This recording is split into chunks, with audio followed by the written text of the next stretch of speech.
عام انتخابات کے بعد منتخب ہونے والی قومی اسمبلی کے ارکان 29 فروری کو حلف اٹھائیں گے۔ صدر عارف الوی نے خصوصی نشستوں کی الاٹمنٹ نہ ہونے پر ایوان کو نامکمل قرار دے کر اسمبلی اجلاس طلب کرنے کی سمری واپس کر دی تھی۔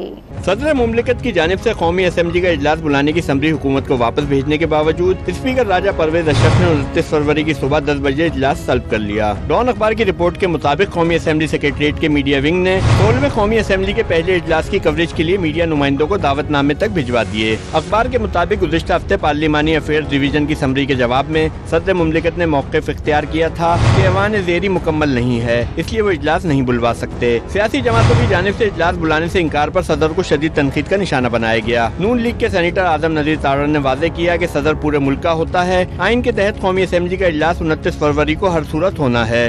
اگر صدر صاحب ڈٹرمنڈ ہیں کہ انہوں نے نہیں بلانا تو آرٹیکل 91 کے تحت 21 روز یعنی 29 تاریخ کو تو ہونا ہی ہونا ہے، لیکن میرے خیال میں آئینی عہدوں کے ساتھ کچھ عزت اور تکریم اٹیچ ہوتی ہے۔ آپ پورے ملک کے صدر ہیں، آپ کسی سیاسی جماعت کے صدر نہیں ہیں۔ پورے آئین میں کہیں نہیں لکھا کہ ریزرو سیٹس جو ہے اگر ان پہ کچھ پرسنٹیج جو ہے وہ نوٹیفائی نہیں ہوتی تو اسمبلی نامکمل ہے۔ نامکمل اسمبلی کا کوئی کانسیپٹ نہ آئین میں ہے نہ اسمبلی کے رولز آف پروسیجر میں ہے۔ آئین کے تحت 8 فروری کو ہونے والے عام انتخابات کے بعد قومی اسمبلی کا پہلا اجلاس 21 روز کے اندر طلب کیا جانا ضروری ہے۔ اخبار نے قومی اسمبلی سیکریٹریٹ کے عہدیدار کے حوالے سے کہا ہے کہ نامکمل قومی اسمبلی صدر کو اس بات کی اجازت نہیں دیتی کہ وہ اس کی کارروائی روک سکے۔ صدر کی طرف سے اجلاس طلب کرنے کے انکار پر سیکریٹریٹ اپنے طور پر ہی اجلاس بلا سکتا ہے۔